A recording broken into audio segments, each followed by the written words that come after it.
So I'm glad you're here joining us again. This is week 3, and I'm excited to have you continuing your education piece of your recovery journey. This is huge.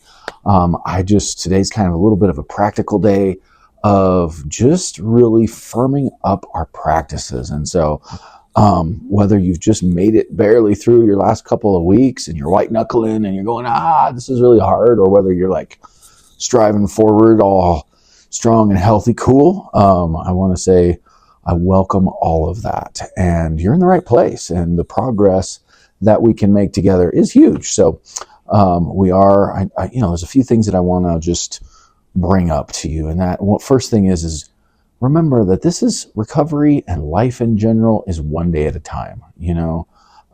Jesus said, don't worry about tomorrow. Tomorrow's going to take care of itself. And that goes for recovery too. We need to be present today, notice what's going on in our heart, in our mind, in our body today, and process it. A lot of times when we're at the very beginning of recovery, we're just coming off of our substance or the process that we use to medicate away our pain. Now all of a sudden, all the pain from the last several years begins to flood in on us. And so it's important to recognize that it's not always going to be that way, that really I just need to get through today.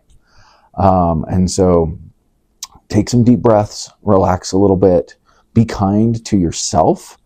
I want to encourage you to think through some ways that you can be gentle to yourself, to be kind to yourself in these next few days. And one of those ways, some people take a bath. Some people go for a walk. Sometimes people get a nice tea or coffee that they enjoy, and just take a moment to be by themselves or to be with a friend or someone they love. And all of those things are powerful ways that we can honor ourself, our journey, our process, because you're worthy of recovery. You are worth taking time to honor yourself. So oftentimes when we're at this space in our journey, we look at recovery as a huge mountain to climb. And, I love climbing Pikes Peak. I saw Pikes Peak this morning. Went for a little walk outside. Boom, there's the mountain right there. It's big. It's America's mountain. It's huge. It's tall, 14,000 feet above sea level, towers over my city. And it's like, wow, it's amazing. And it's starting to get some snow on top of it. But this summer I hiked it with some friends, and I've hiked it. I think that was my 3rd time hiking to the top of it. Beautiful. See the mountain sheep, do all the stuff, right? But it is a big undertaking to get to the top of that freaking mountain. And, for anybody in recovery, we can't just stand at the bottom of the mountain and look at it. You actually have to have a plan, and that's what you do. You have right here with 90-day recovery challenge. But you also have to begin to take steps to get there. You have to have a map, have a GPS. You pull out the GPS and it tells you right where you're at, tells you right where the trail is, how to get to the top. And so one thing I love about GPS is it helps us to find our way. And so, using the wisdom of recovery and those that have gone before us and have done the hike before, that have gotten to the top of the mountain, have gotten strong sobriety, they give us a lot of wisdom. And that's why I love the AA Big Book. That's why I love so many books and resources that we have in our recommended section. But one of the biggest pieces of advice that we're given or encouragement that we're given is take it one day at a time. Those small daily wins add up, and a whole bunch of one days become a year or a lifetime. And so take it easy, take it one day at a time. We don't have to look at the whole mountain. We don't have to look at the whole calendar. We just look at, let me be sober today. Let me walk in kindness to myself today. We also think about progress, not perfection. That's, when we oftentimes, as people who struggle with addiction, we can be pretty perfectionistic. Raise your hand if that's you. definitely I fall into that category. There are certain things that I can be extremely dogmatic about perfection. And if I made a little mistake here, had a little bad thought there, had a little whatever, I give myself permission to just jump off the deep end because I didn't do it just perfect. And we don't have to go there. That's kind of the enemy's tactic on us who struggle with perfection is, let me get a little tiny break in his armor and let me bust it all open. And when we choose to just make progress, have some better thoughts today than I had yesterday, that's huge. It gives us grace. And I think oftentimes we need to give ourselves a little bit of grace. And that's not to say we don't hold ourselves to a strong standard of sobriety. We do need to do that as well. But almost no one does recovery perfectly. And as we make more and more progress, we will get to the top of that mountain. So I've had a lot of people go start that hike with me to the top of the mountain, and they get part of the way, and then they come back down, and then they get further the next time, and they come back down, and they go to the gym and get in better shape, and they go at it again, and they get to the top. And so same in recovery. Sometimes we have to be patient with ourselves. We have to keep working at it. It takes a little bit of time. We don't measure success by never falling, but by shorter times between falling and getting back up. And then, I also want to ask you, how are you doing? How are you doing on your daily practices? The 5 Ps, how are you doing on those? How are you doing on connecting with your spouse? These are all really important parts of the recovery journey and the recovery process. So I want to invite you to be honest with yourself. Look at your last 7 days and think through, how many of those days did I pray in the morning? How many did I pray in the evening? How many did I read some recovery material, or listen to a podcast on recovery? How many of those did I work in my workbook a little bit? How many of those that's on the recovery material as well? How many of those did I go to a group or have some face-to-face connect with other men, and where I shared my heart? Sometimes people have great church groups and that works good for them. Cool. If you're really sharing your heart and it's not just about sports, and you're actually able to go, guys, today really stinks, and I am really in a lot of pain today. If that's a place that's safe for you to do that, and other guys do that, great. But sometimes we don't have a space like that, and that's where joining those Recovery Life Now groups is great. And then what's the one I'm missing? So go to group, prayer in the morning, prayer in the evening, recovery material, and what's the other one? Prayer in the morning, prayer in the evening, recovery material, make a phone call. The hardest one, yes, of course. The hardest one, make a phone call. And, how have you been doing on that? In the last week, have you made 7 phone calls? Have you connected with people? Because that's huge. It's absolutely huge. So I just want to encourage you. You are on a good path. We are getting closer to the middle, and we're going to be starting to talk a little bit more about trauma. And I've got some people lined up to do some bonus videos for you guys. I'm really stoked about that. But I want to remind you, you don't have to have it all figured out today. The plan is laid before you. Look at your GPS. See how you're doing. Are you doing what you know to do well? And doing those 5 C's is powerful. So you don't need to know the whole journey. I think about my GPS or, Google Maps or whatever driving me to the grocery store or wherever it is that I'm going in a new city. I don't have to know all of the turns all at once. I just need to know, go another 500 feet and turn right, go another 1,000 feet and turn left. I just need to know my next steps. And as I follow through on the part that I know, more is given to me. And so I want to invite you into that. And a couple other things is just that isolation fuels addiction. A lot of times we think that we're the only one going through crap. We're the only one struggling in this way.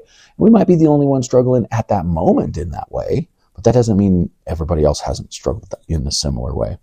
I love this little analogy too. A lot of just one pen by itself, pencil, pen, it's so easy to snap, right? Boom. piece of cake. But when we put a lot of things together, a lot of pieces together, it's a lot harder to break, right? And so same with our recovery journey, is that when we're in that big group, when we're together, the enemy can't break us because we're so well connected through our phone calls, through our groups, and we're getting that strength. Whether our wife is up and down or struggling in her emotions or not, we're steady because we're connected with the men and we're connected with God. So check your connections and see where you're at. And that's huge, because those are our lifelines, especially when we're hurting. And I know for a lot of guys, most guys that I know, when we're hurting, we don't want to make that phone call. That's another really hard time. It's hard to pick up the phone when we don't need to make a phone call, when we aren't hurting, right? And so how much more so is it hard when we are? And so it does make it significantly easier if I've talked to a guy 2 or 3 times in the last month or 2 or 3 times in the last week, to be, when I am hurting, to be able to pick up the phone and call him again. And so keeping those lines open is huge, and making those connects. And I also want to say that making phone calls is not just about you. It's about the other person too, right? When you make a phone call, that guy might be the guy that actually needs to talk today. He might be in a lot of pain. He might be in a world of hurt. And so when you make that phone call, sometimes, and it can feel pretty good to talk to a dude and be an encouragement to him, and to share some of the wisdom that you have gained in your journey with that person. So it is powerful when you do that. So I just want to remind you that you are on a good path. Keep up the good work. Whether you've fallen down a time or two or not, keep trucking, keep climbing the mountain.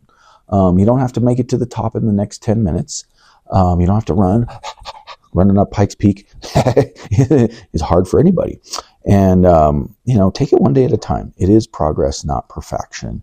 And the path will become more and more clear as you move forward. This week, don't try to do everything. Just take this piece that you've been given seriously.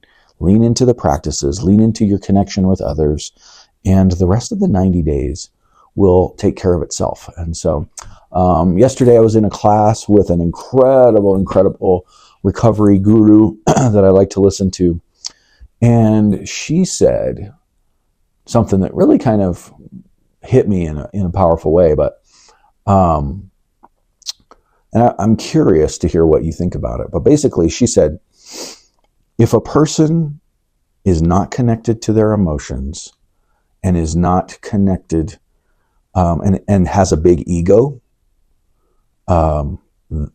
relapse is imminent. Let me say that again.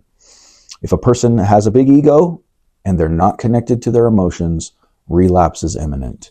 And so that's a little bit of a question for you right now. Is like, where is your ego at right now? Are you pretty egotistical, kind of a little cocky, watching these videos going, I know all this stuff, or I got this all figured out already, or that kind of an attitude? What's your attitude like with your wife or significant other or the people around you?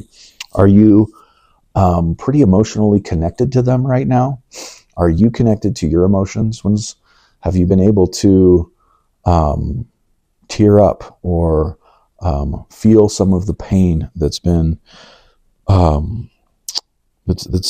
we all experience as humans? When was the last time you were moved emotionally?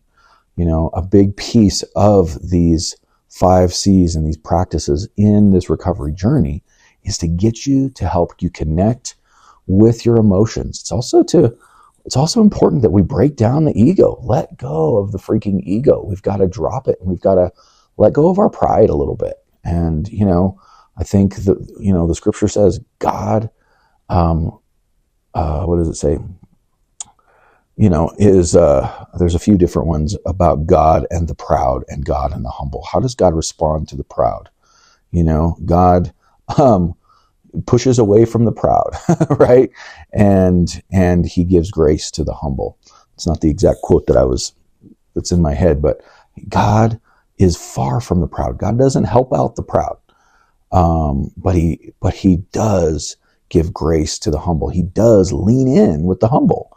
And so that's a great question for you, is like, where am I at in my attitude? Am I kind of cocky and proud and bossy and know it all about this process? Or am I really humbling myself? Am I submitting to the process and doing the work faithfully? Because it's in doing the work faithfully that we're going to have true recovery. I can be prideful and tell you all day long how I'm going to get to the top of the mountain and I know everything about the mountain and blah, blah, blah. And I got all the right gear and all the right whatever, right? But none of that gets me to the top of the mountain. Being humble, taking the steps, and I know it's going to take 25,000 steps to get to the top of that mountain, right? And all I got to do is just put one foot in front of the other 25,000 times and I'll be there. And so for you in your recovery, it doesn't matter what you know, it matters what you do. And so what are your actions looking like this week? So want to encourage you, the work that you've done, it's progress, and keep up the good work. And I'll see you next week.